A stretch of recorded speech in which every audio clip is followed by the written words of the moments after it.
Bueno, en Channel Planet hoy tenemos la oportunidad de compartir con la doctora Marta Bonet. Bienvenida. Muchas gracias. Ella es la jefe del Departamento de Derecho de los Negocios en Cavalier Abogados y trabajó por algo más de 6 años en la compañía de contact center Atento, uno de los contact centers más importantes y grandes que hay en Colombia, y su experiencia data de temas legales y diversas temáticas que justamente la hacen una persona que puede compartir un criterio muy respetable y muy amplio sobre cuál va a ser el impacto de la ley próxima a sancionarse sobre protección de datos personales en Colombia.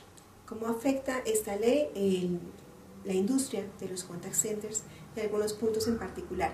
Por eso hemos tenido la oportunidad hoy de compartir con ella en este marco, fortaleciendo el tema de uso legal de las bases de datos de clientes que hemos compartido con un grupo multidisciplinario de conferencistas en estos días.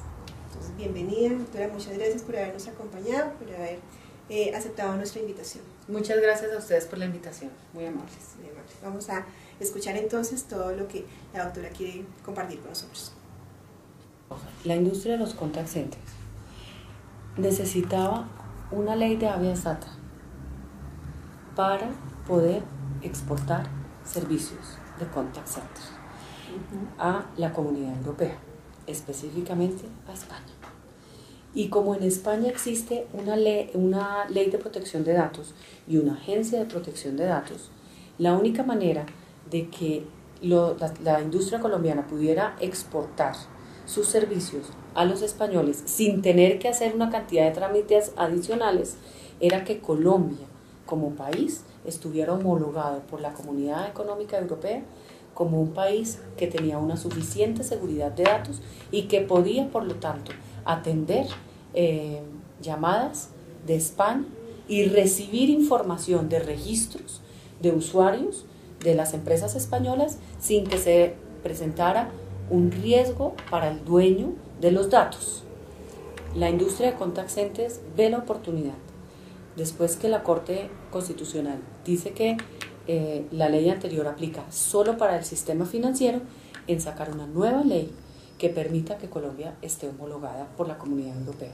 En Latinoamérica el único país que estaba homologado era Argentina. Empieza esa cruzada para sacar esta normatividad de protección de datos, se redacta la ley, el gremio de los contact centers estuvo muy involucrado y muy interesado en el seguimiento de esta normatividad y finalmente se obtiene la aprobación de una ley estatutaria, porque ya no se podía hacer con una ley ordinaria por trámites del Congreso. Sale un proyecto de ley estatutaria que va a control constitucional y es declarado exequible por la Corte Constitucional en la sentencia que salió en junio, ¿no? 748. La sentencia 748 de junio del 2012. ¿Qué pasaba entonces? Lo que quería la industria de los contact centers era que Colombia estuviera homologada. ¿Cómo? Con una normatividad suficiente y que se creara una autoridad de protección de datos en Colombia. Esa autoridad, con esta ley, es la Superintendencia de Industria y Comercio, que era la autoridad que iba a hacer las veces de agencia de protección de datos. Y al tener Colombia una normatividad y una autoridad que regulara esa normatividad, iba Colombia, que es un paso que todavía no se ha agotado y que tiene que hacerse, es ir Colombia a presentar, que lo hará la industria de los contact centers o de otras industrias que estén interesados, junto con el gobierno nacional, a Bruselas, ante la Comunidad Europea, esa normatividad para que la Comunidad Europea homologue a Colombia. Y entonces se puede hacer la transferencia de datos desde Europa hasta Colombia directamente. Ese paso todavía no se ha dado y tendrá que ser posterior. No sé si la industria lo vaya a hacer o no, pero es el paso que sigue. Sería lo siguiente que ellos tendrían que hacer. Si no lo hacen, la ley quedaría allí y no se obtendría el beneficio de poder exportar servicios a España en igualdad de condiciones.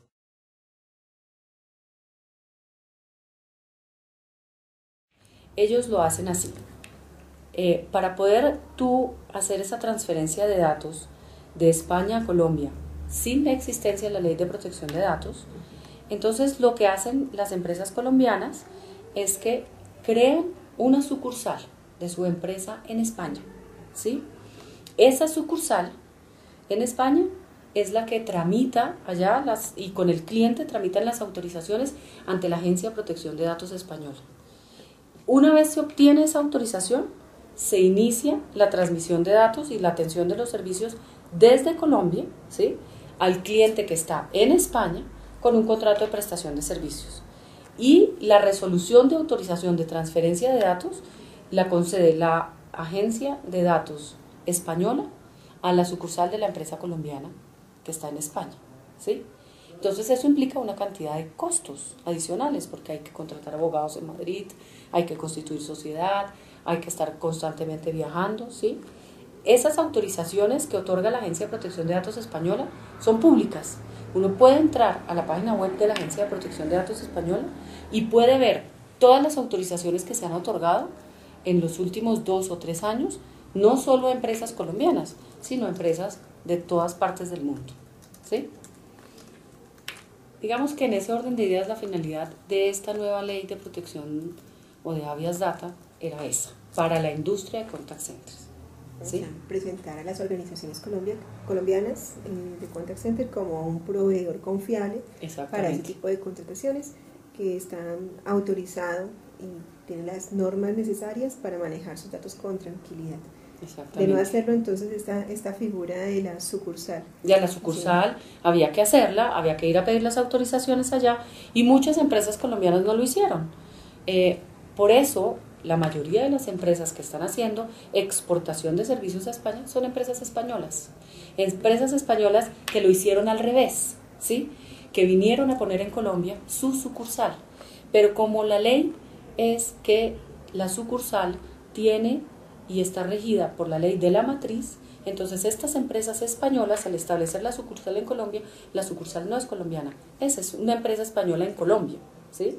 Entonces, al revés, esa empresa española en Colombia recibe los tráficos de las empresas españolas para prestar diferentes servicios, servicio al cliente, quejas y reclamos, ventas, ¿sí?, los servicios que el cliente requiera. Entonces, por eso llegaron a Colombia muchas empresas españolas, no solo por la facilidad que tenían de obtener las autorizaciones en la Agencia de Protección de Datos española, sino porque se firmó, si no estoy mal, en el año 2000, finales del 2006, principios de 2007, el Tratado de Doble Tributación entre Colombia y España.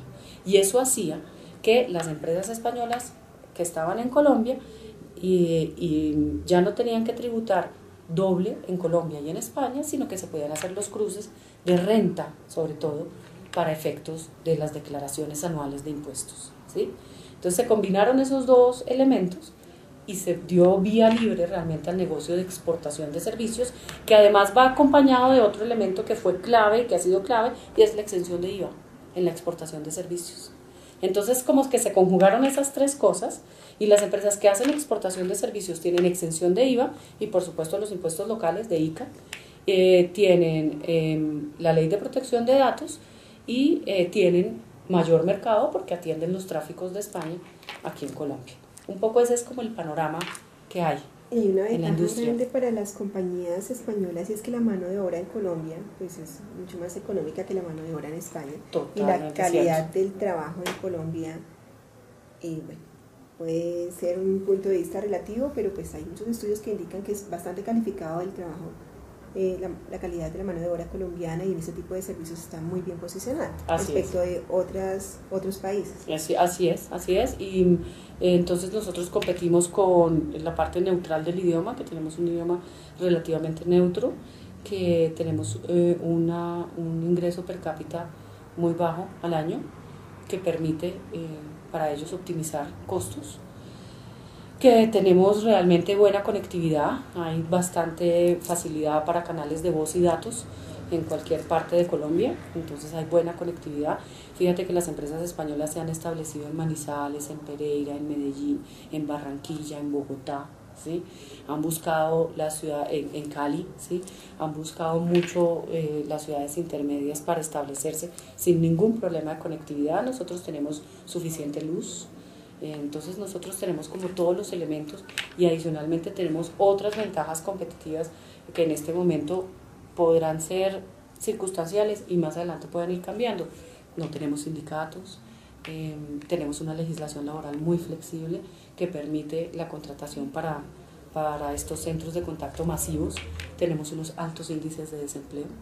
Entonces este es un trabajo que, si bien es cierto, arranca en salario mínimo y puede llegar de pronto a niveles más altos dependiendo del perfil de la gente que tú quieras vincular, si empieza en salario mínimo, es una persona que se contrata por el salario mínimo, pero que pues tiene seguridad social, y de alguna manera eso hace atractivo para la persona prestar un servicio en un contact center, porque entre no tener trabajo y tenerlo allí y tener seguridad social, pues la decisión no es tan complicada de tomar, ¿sí?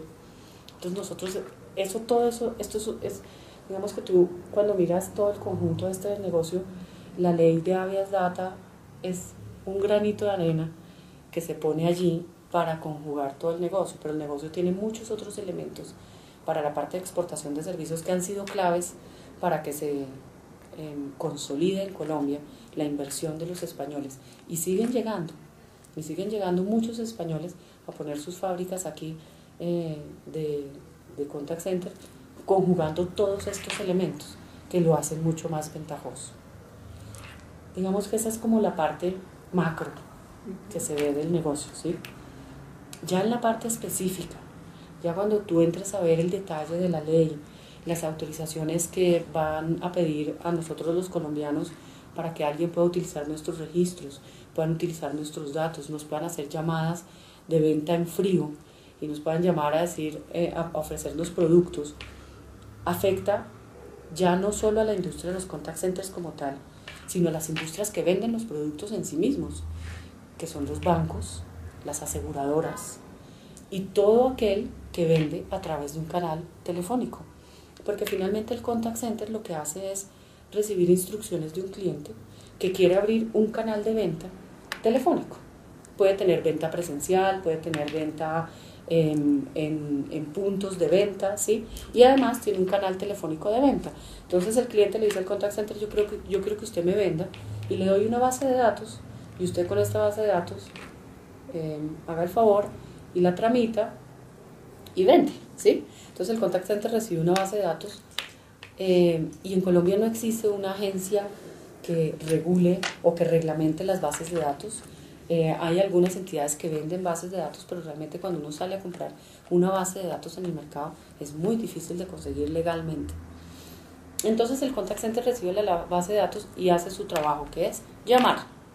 Si es una base de datos muy buena, que tenga una confiabilidad de más del 50%, que quiere decir que los registros están actualizados y puedes tener ventas efectivas muchas, ¿sí? Si la base no es muy buena y no puedes tener muy buenas ventas efectivas porque no contestan, la persona ya no vive allí, no corresponde el número de teléfono, es línea cancelada, entonces es una base de datos pobre que hay que gestionar muchas veces y que después hay que devolvérsela al cliente y decirle, necesito otra base de datos porque esta base de datos no me sirve, ¿sí? Y aquí fue donde esta ley le salió adelante un poco, me parece, a todo el mundo, porque esta ley dice, un momento, sí, usted puede utilizar las bases de datos, pero yo le voy a poner una cantidad de reglas. Entonces las reglas son, el dueño de la información tiene que autorizarla. Adicionalmente, si no quiere que lo llamen, usted no lo puede llamar. Y si usted no respeta estas reglas, yo puedo iniciar una investigación y lo voy a multar. Y las multas son altísimas. Y no se ha reglamentado, digamos que el siguiente paso es que una vez salga la ley, la Superintendencia de Industria y Comercio deberá sacar una reglamentación diciendo cómo va a operar esto, ¿sí? Yo voy, pongo una queja, cuánto tiempo me la resuelven, qué más debo hacer, cómo salen las sanciones.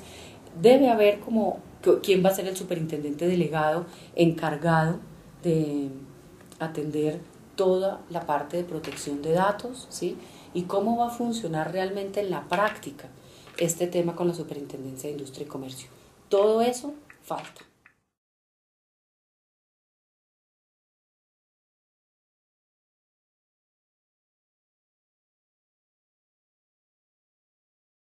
Entonces digamos que esta consecuencia de toda esta reglamentación un poco tan detallada, que como te digo, no era el fin de la ley, porque el fin de la ley era obtener esta homologación en la Comunidad Europea, ahora hace que puedan desarrollarse o derivarse consecuencias que de pronto nadie tenía en la cabeza y que existen en muchos otros países del mundo, como son las famosas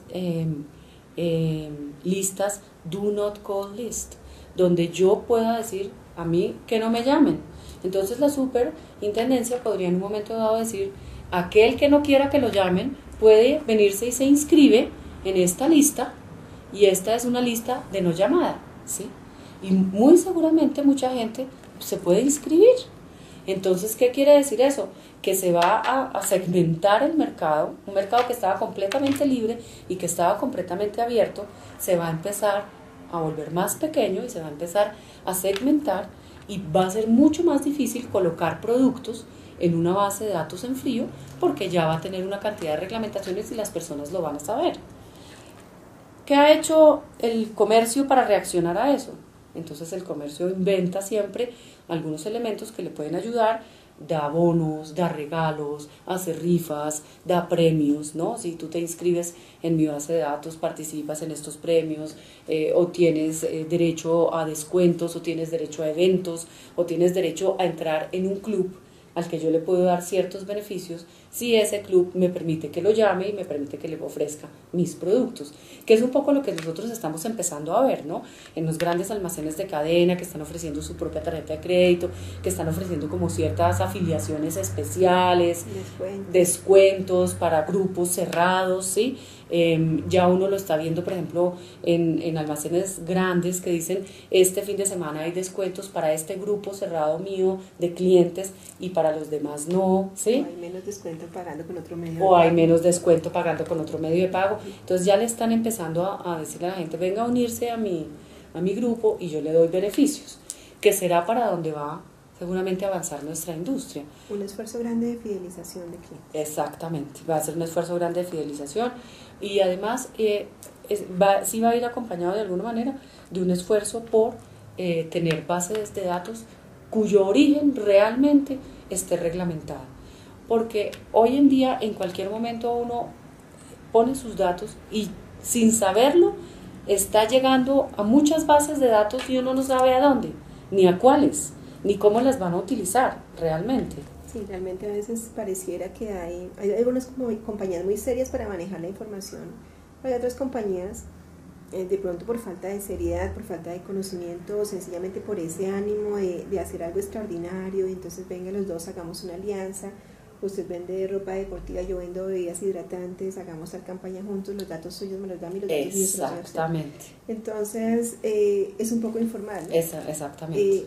Entonces hablábamos un poco en el seminario sobre que las personas o las compañías van a hacer firmar, de una u otra forma buscarán que el cliente, ya sea vigente o sea potencial, los autorice para que les llegue información no solamente de ese proveedor con el que está tramitando un servicio, una consulta o algo, sino con sus aliados y socios de negocios. Así es. Lo cual vuelve a abrir el abanico, ¿no? O sea, totalmente. Puede ser cualquiera. Puede ser cualquiera, exacto. Sí. Además, yo no sé si en un momento dado, a través de una llamada, cuando los datos de uno estén en una base de datos, puedan en ese momento ratificar la legalidad de la existencia de ese registro en la base de datos, diciéndole a la persona, señor, ¿autoriza usted que utilicemos sus datos que están en cierta base de datos o que están en los registros donde yo lo estoy llamando? Si yo digo en ese momento sí, estaré yo entonces dándole una legalidad a aquello que antes parecía que no. ¿Sí me entiendes? Esas son todas esas reglamentaciones que tiene la super que traer para darle un poquito de claridad al panorama.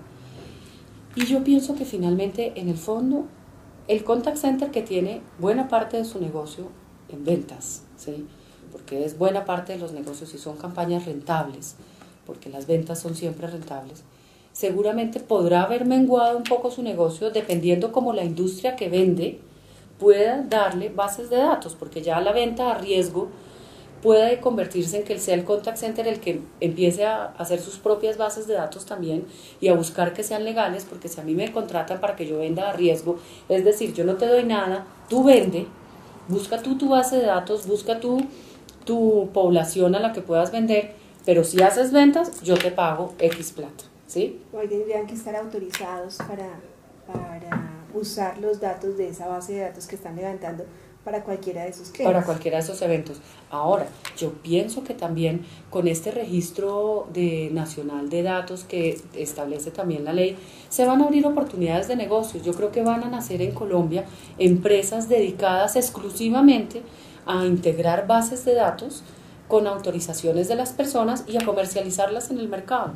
Yo creo que va a surgir esa nueva oportunidad de negocio que hoy no existe, que hoy realmente es un mercado, podríamos llamarlo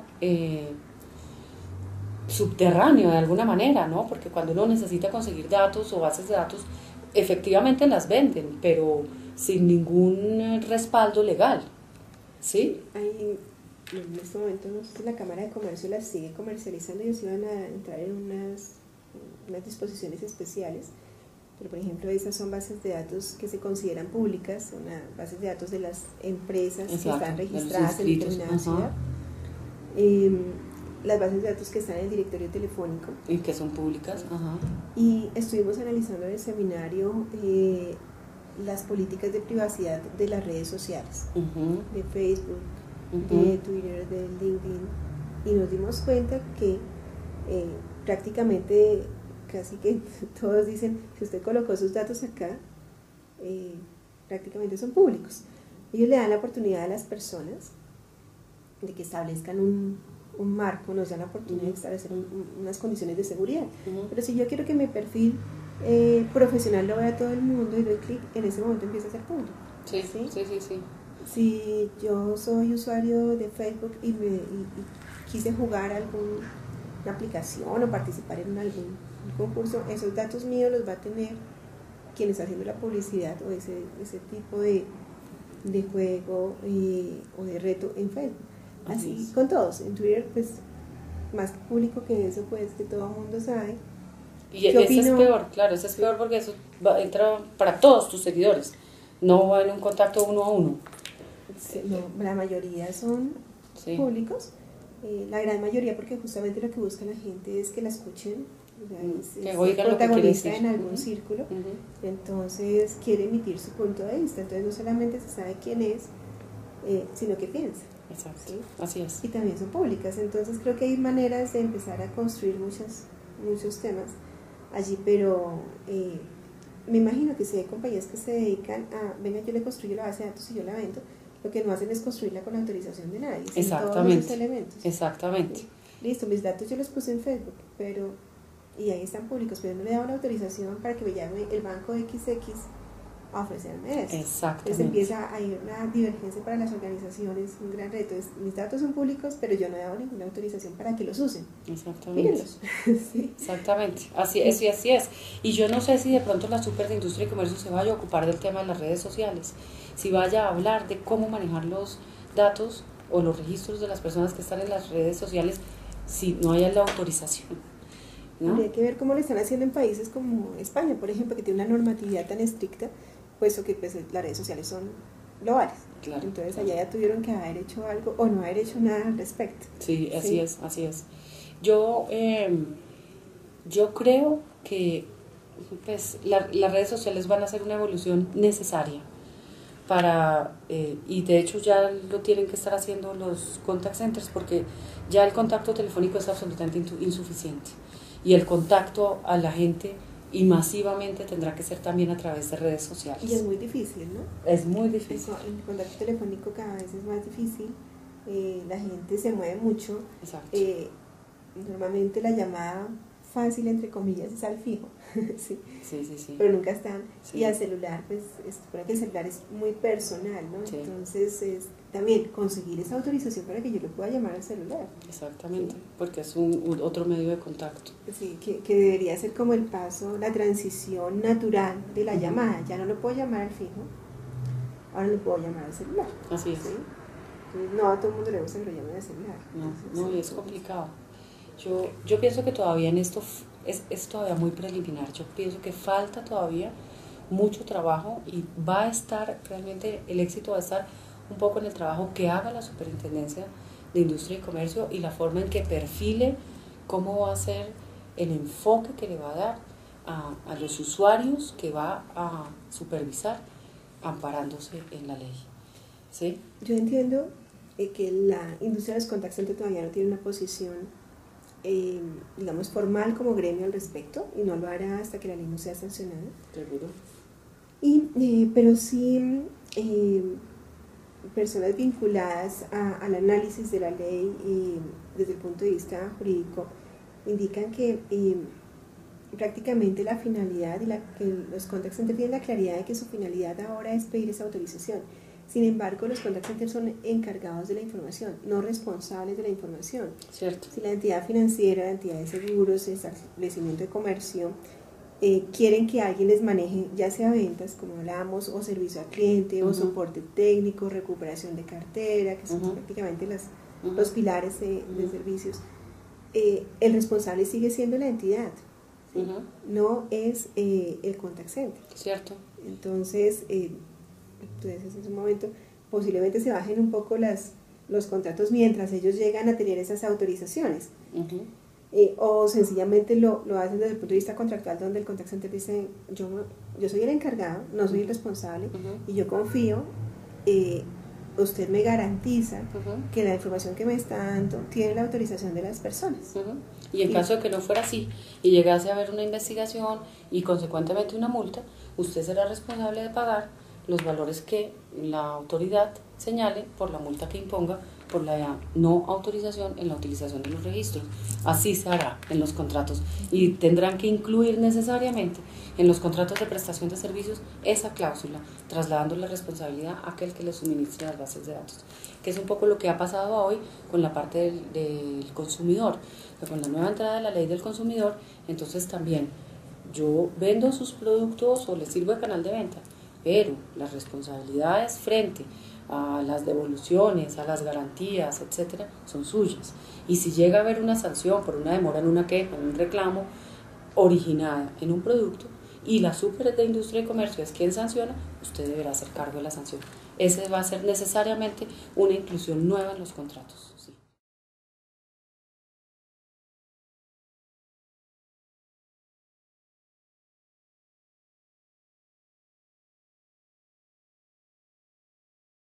Yo pienso que eso va a ser fundamental, porque si bien es cierto, nosotros, pues la industria realmente colombiana está acostumbrada a tener acceso a registros de una forma muy informal.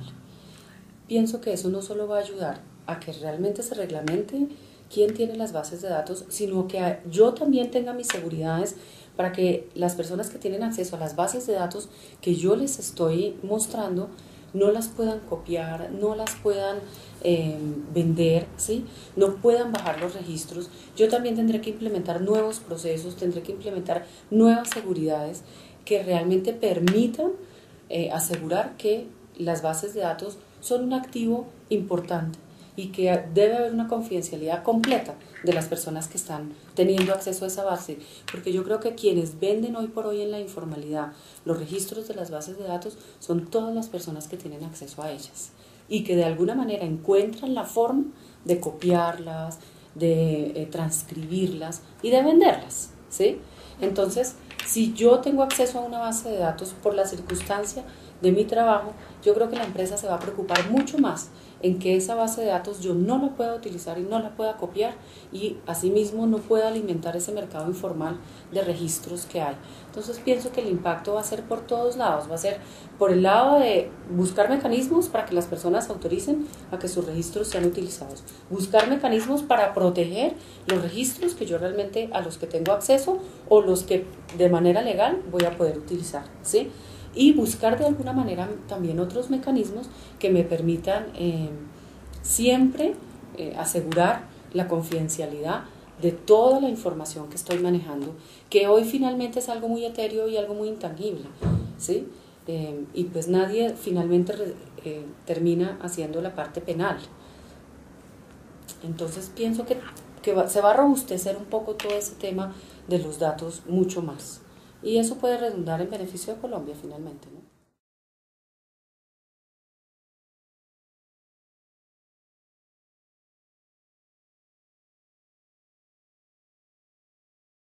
Yo creería que sí.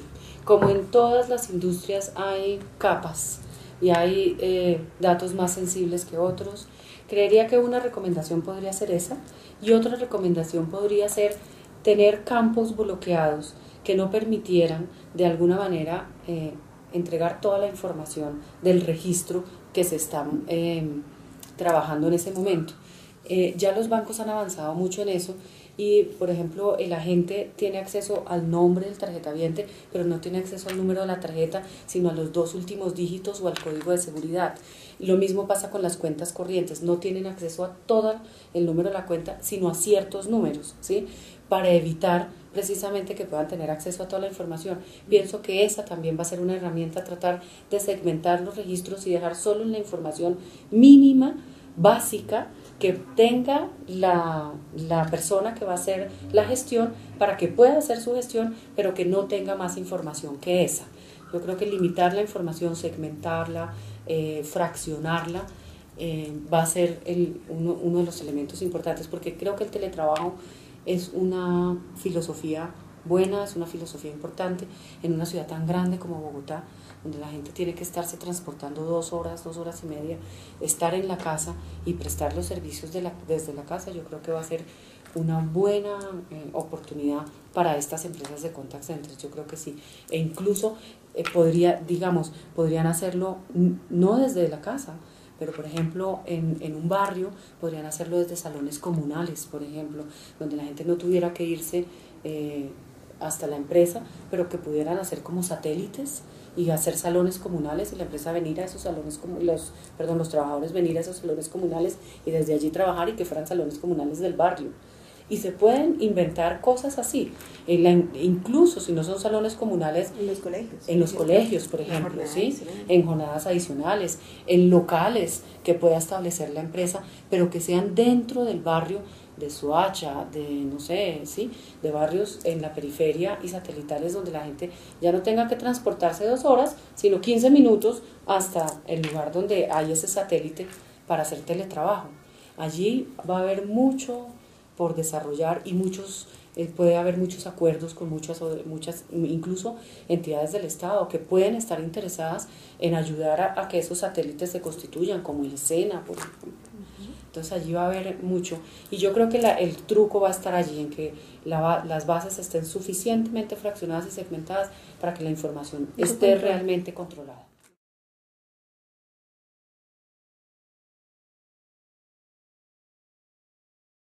Sí, las cajas de compensación realmente son unas entidades que están globalizando de alguna manera y dando servicios muy integrales. Y ellas se están además comercializando como prestadores de servicios integrales. Yo creería que eso va a ser dependiendo de cómo manejen ellos el registro. Porque si ellos tienen dividido por unidades de negocio o por centros de negocio, los registros, sí habría que tener para cada uno la autorización respectiva, pero si lo van a manejar globalmente como un todo y es un solo registro para toda la entidad, podrían aprovecharse de una sola autorización para obtener que los demás beneficios pudieran utilizar ese registro. Prácticamente es como está constituida el compromiso o el contrato que se hace con la persona en el momento de la afiliación. O sea, sí. En la afiliación le pueden preguntar, ¿usted autoriza de forma explícita o digamos que firme nuevamente si autoriza que sus datos sean usados para así esto y lo otro? Exactamente, y así será.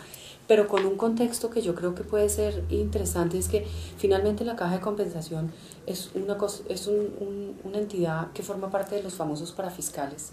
Es una obligación para el empresario tener la afiliación y es una obligación para el empleado pertenecer a la caja de compensación. Entonces, no sé hasta qué punto un empleado en un momento dado pudiese negar ciertas cosas de la caja de compensación, so pena de perder de pronto algunos beneficios. Yo creo que las cajas de compensación tienen una gran ventaja frente a otras entidades y es que ellas están allí prácticamente formando parte de la relación laboral, ¿sí? Y habrá que ver un poco cómo van a manejar ellas eso. Pero eventualmente van a tener que respetar, como lo ha tenido que hacer la EPS, la voluntad, los fondos de pensiones, los fondos de cesantías, la voluntad del empleado de decir quiero esto, quiero aquel. o quiero este servicio, o quiero el otro, ¿no? Que de alguna manera ya eso se hace y hoy por hoy existe. Entonces, quiero que me llamen para ofrecerme esto, pero no quiero que me llamen para tal otra cosa, exactamente. Pienso que eso de alguna manera tendrá que manejarse así. La información está en Colsubsidio y está en Cafam, por cuenta de 2 contratos de trabajo que yo tengo, ¿sí? Y no puedo decir, no, yo ya no quiero afiliarme acá, porque es una obligación y tengo que estar afiliada también, ¿sí ves? Entonces imagínate la cantidad de información que ellas tienen, toda. Son tal vez las únicas que tienen toda, porque tienen toda la nómina de todas las empresas colombianas. Es Sí. la base de datos más grande. Sí, Esa, sí. plus la de la registraduría, que es la base de datos de las cédulas. Lo que pasa es que la registraduría tiene información limitada, o sea, son las características de la persona y su número de cédula, Tal su cual, huella su y dirección y ya. Es cierto. Sí. Yo pienso que es más completa Sí, la otra. de la otra es mucho más completa. Yo pienso que son las bases más codiciadas, serán las bases más costosas y las más codiciadas, y ahí es donde habrá la autorización de las personas y de pronto alguna reglamentación de la Superintendencia de Industria y Comercio. Pero efectivamente, si uno tiene varios trabajos, puede tener varias afiliaciones y puede estar en todas las cajas, sin problema.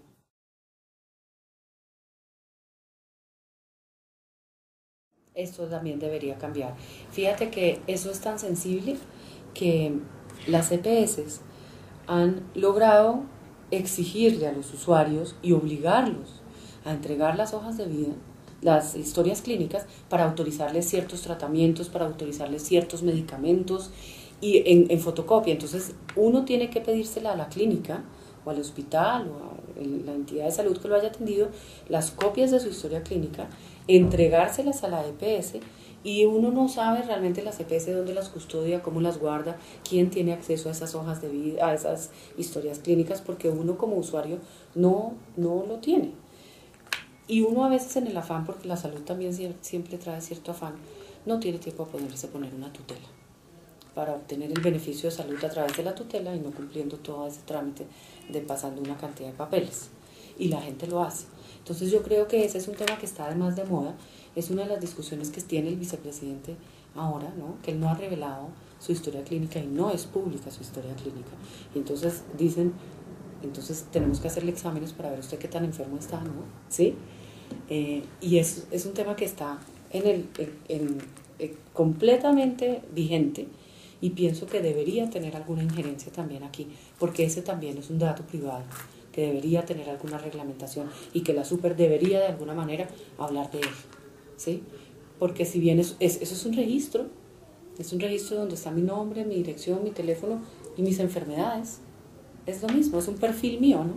Sí, y de pronto por tener una enfermedad X o Y no podría, o no lo hacer en determinada institución para trabajar o para estudiar. Total, ¿sí? total. Entonces, son cosas bastante privadas y se tratan con bastante informalidad. Exactamente. ¿sí? Finalmente el contact center es un intermediario, es un canal que se establece entre la empresa y el cliente final. Y es un intermediario transparente, es un intermediario invisible, ¿sí? Porque él cuando llama al cliente final lo llama siempre en nombre de la empresa que lo contrata. Entonces él está ahí, pero nadie lo ve y no debería verlo, ¿sí? Entonces él tiene que asegurarse que por ser una entidad legal distinta de aquel que lo contrata, que éste le entregue todos los elementos para él poder surtir su proceso y poder asegurar realmente ese papel que está sirviendo de tercerización de un servicio, porque finalmente lo que en el mundo pasó fue que las empresas decidieron tercerizar para que otro hiciera la inversión, otro pusiera la nómina, otro pusiera los computadores y otro pusiera el espacio, y yo sacar eso en esta masividad, sacarlo de mi edificio, porque si yo soy un cliente grande puedo tener 1000 posiciones, entonces pues yo realmente se las doy a otro, a que ese otro las ponga, y este otro deberá asegurarse que el encargo que me dan finalmente es un mandatario, él hace un mandato, le dicen usted tiene que hacer así, la llamada tiene que ser así, para eso hay un guión. Tiene que salir buenos días señor, ¿cómo está? van a salir de pronto unos pop-ups para dar algunos recordatorios dependiendo del perfil del cliente. Hace mucho tiempo que ellos perfilan los clientes, ¿sí? Para saber a qué cliente estoy llamando, de qué sector es, de qué estrato, cuáles son sus preferencias, qué productos le gustan más, qué productos le gustan menos. Hace mucho tiempo que los clientes se perfilan para pues tratar también de dar con el target de mercadeo que yo necesito. Entonces pienso que todo esto va a ir acompañado un poquito más de toda esa seguridad, que estos perfiles que me están dando tengan todas las autorizaciones que yo necesito, porque yo seguramente voy a ser solidariamente responsable como contact center. Si yo hago llamadas o contactos, ya sea en línea, a través de asistencia web o a través de redes sociales o a través del canal telefónico, si yo contacto registros cuya autorización no está completamente obtenida, seguramente yo voy a ser solidariamente responsable porque estoy en la cadena. En el momento en que la SIC ponga una multa, se la pondrá a la empresa cliente y al contact center, y eso afectará su imagen. Claro. ¿Sí? O así se la ponga solamente a la empresa cliente, en algún momento saldrá a reducir el nombre del operador del servicio, del encargado, y claro, afectará su imagen. Claro. Y cuidar la imagen creo que es lo más importante para las organizaciones. Claro. Y sobre todo porque estas organizaciones, los contact centers en especial, son organizaciones que tienen un gran activo, y es que generan empleo. Es uno de sus más importantes activos, la generación de empleo. Y la generación de empleo, que si bien no es un empleo de mucha calidad, es un empleo que cumple con la ley, ¿sí? Y eso es muy importante. Entonces, siempre cumplir con la ley y generar empleo es para ellos fundamental, porque de eso también depende su negocio. Entonces, yo pienso que allí va a haber que reajustar un poco las relaciones, reajustar los contratos y tratar de mantener unas bases de datos muy limpias, todas legalizadas, y avanzar en el tema de la protección de datos, ¿no? Yo pienso que ese es el inicio para Colombia.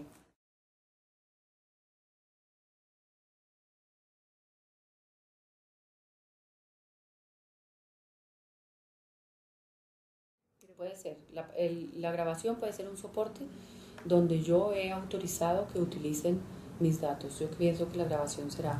Y otro de los mecanismos que pudieran utilizar las empresas y en conjunto con el contact center, además de la grabación, podrán ser de pronto a través de página web, aplicaciones donde expresamente uno dé una autorización y queden registrados dentro del archivo digital que tenga la empresa, pero van a tener que ser utilizados esos canales. De hecho, por ejemplo, ya hay empresas que lo están utilizando cuando uno quiere cancelar servicios y lo quiere hacer a través del teléfono. Entonces uno dice: yo quiero cancelar este servicio, la empresa lo cancela telefónicamente y le avisa a la persona que lo está cancelando: en este momento vamos a empezar a grabar la llamada, por favor repite, y la persona repite: sí, me llamo fulano de tal, mi cédula es tal y quiero cancelar el servicio. Y entonces la empresa procede a la cancelación sin ningún trámite adicional. Pienso que aquí podrá de alguna manera implementarse algo que digitalmente permita probar que la persona dio la autorización. Okay. Eso va a tener algún sobrecosto desde algún punto de vista, pero hay que cumplir con la ley. Sí, sobrecosto por supuesto. Entonces, sí.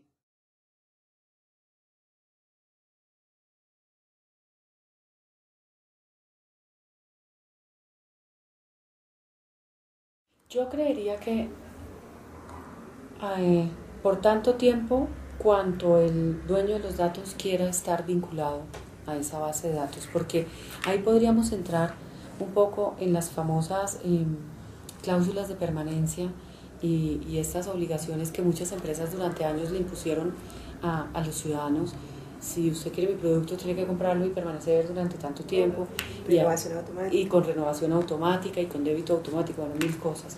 Y eso pues ha habido muchas sanciones por ese tema de las cláusulas de permanencia y todo. Yo pienso que a uno no lo van a poder obligar a permanecer en el tiempo porque uno es dueño de sus datos.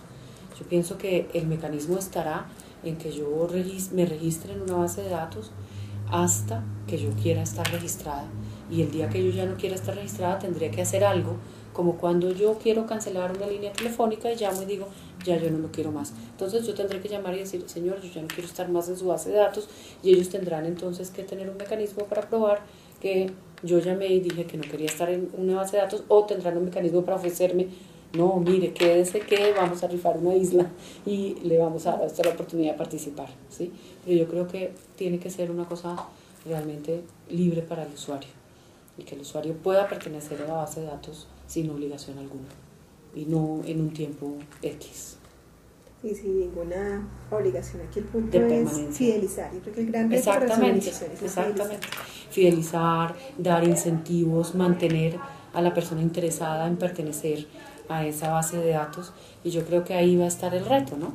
En por qué estar en una y no en otra, pero estar dando beneficios y que uno sienta que pertenecer a esta base de datos le es interesante para su vida diaria.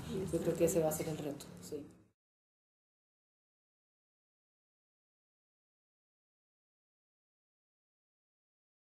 Sí, ahí hay un gran reto y de pronto también en darle a esta parte de la marcación predictiva un mayor control y desarrollar softwares que permitan filtrar para que la marcación predictiva es muy útil porque hace muy ágil el hecho de que la persona que está realmente generando las llamadas las pueda hacer mucho más rápido que si está marcando, porque de eso se trata, uno pierde mucho tiempo marcando, pero mientras que uno está concentrado y es la máquina la que marca por uno, pues es mucho más rápido.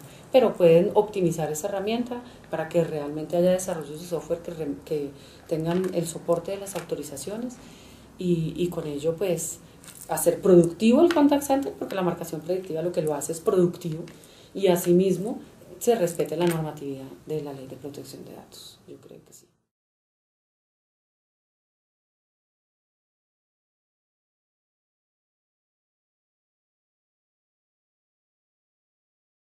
Pero es una oportunidad de crecimiento, yo creo que sí, como sociedad también, porque todo lo que nos haga, lo que nos eduque a nosotros para respetar los derechos de los demás y respetar las individualidades, yo creo que nos hace crecer como sociedad.